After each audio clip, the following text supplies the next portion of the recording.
An ICE agent detained a Hispanic man, and that Hispanic man turned out to be an undercover ICE agent. Bro, you can't make this shit up. You literally can't make it up. Do they not realize how stupid that sounds? Just because the guy looked Hispanic, that does not mean he is illegal. And he detained him, and he turned out to be an ICE agent himself. What a joke. Federal agents, by the way, these guys are trained by the government? The best of the best? Motherfucker, they're not the FBI. They're not the CIA. These guys are a bunch of clowns in suits. ICE is just hiring whoever. They reduced the age to 18.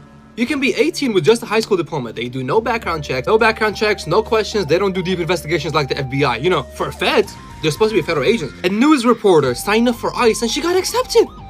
Like, you literally, once you look up her name, you'll find out exactly who she is. And they still accepted her. That just shows you how dumb these recruiters be. They're hiring whoever. That shit was so funny, bro. I thought it was fake. And I looked it up. This shit is real. He really detained him. How much of a moron do you have to be to just profile any Hispanic or African or Black American? Racially profiling anyone that looks illegal, bro. Because what you mean an ICE agent detained and arrested an off-duty Latino ICE agent who was at the gas station? So ICE ain't even safe from ICE. Did you all hear about the off-duty Latino ICE agent that was pumping gas at the gas station and was arrested and detained by ICE? I literally can't make this shit up. He thought that by becoming a traitor and joining them, he was going to be safe. I'm telling you, when they're done using you for their political gain, you're next. Trump got on here and pissed the Hispanic community off by saying that half of, or the majority of ICE agents are Hispanic. And it's true though, right? So the Hispanic community are upset and in uproar because the people that are hunting their own people down are brown just like them. It only makes sense though. Most of, not all, but most of the immigrants or the illegal immigrants that are here came from the southern border, right? So wouldn't you think you would need officers and agents to speak their language?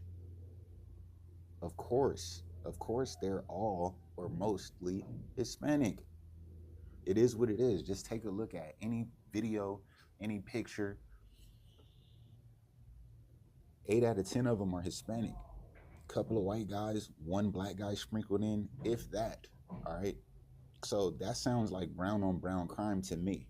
All right. So the Hispanic community got a lot of problems on their hands right now. All right. Y'all got to deal with your own. Right. Y'all mad at the blacks. Some of you are mad at the blacks and can't understand why we're not out there fighting against these people with y'all. That's because those are your people. Brown on brown, just like y'all like to claim, oh, black on black crime is so horrible. Well, here goes some brown on brown crime. So, ladies and gentlemen, this brings about mixed emotions and mixed reactions as well. And this has reminded me that history can repeat itself in so many different ways that we cannot, or we would have not predicted earlier. So let me give you a little bit of history.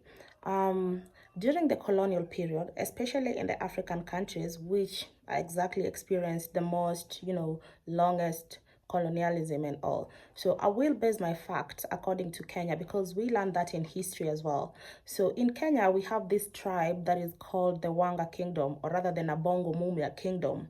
So when the British were actually colonizing Kenya, they did something called assimilation, or rather collaboration. So in the collaboration, we had a group of people who were collaborating with the British people, and the other ones were rebellious. So the rebellion people created their own ways on how to fight the British, just not, to tell them that this is our land and you cannot come and rule us. Rather, the collaborators, who we call now the people who assimilated with the British people, these were informers. They were informers because they could see, or rather they could overhear conversations about where the other rebellious people are going to hide so that they can attack the British people. So I feel like this is something that is happening in this sense, because we have a number of people who are actually the Hispanic, the Latino people in the ICE, organization.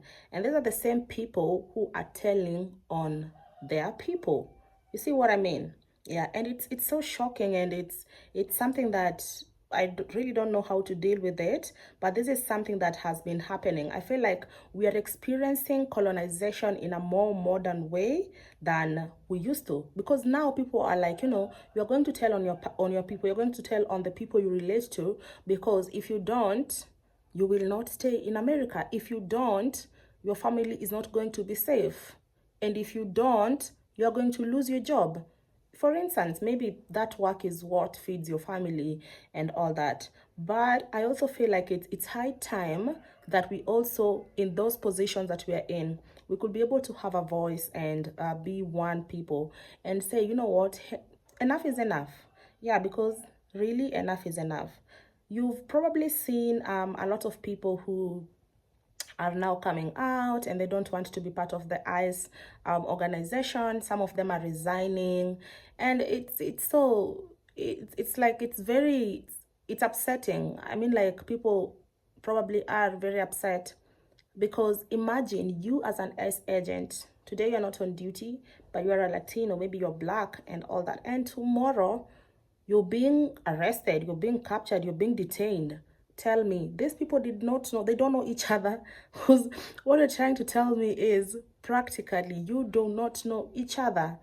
And what is the essence? I would like to know what criteria does the government of the United States of America uses, in recruiting the ICE agents and all that. Because what we are seeing that is happening right now, the Latinos, the Hispanic people at general, they are at it. And it's sad, because it's brown on brown betrayal. I will call it like that. Brown on brown betrayal. Yeah, that is what most of you are experiencing right now. So ladies and gentlemen, my name is Yvonne, just in case you're new here. Thank you for coming across my channel, and you are welcome to be part of my online family. To my returning subscribers rather, thank you so much for staying. I appreciate. Please comment, like this video, and let me know, what do you think? Do you think this could be like a form of the new tactic, or rather it's just colonization at its best? What do you think?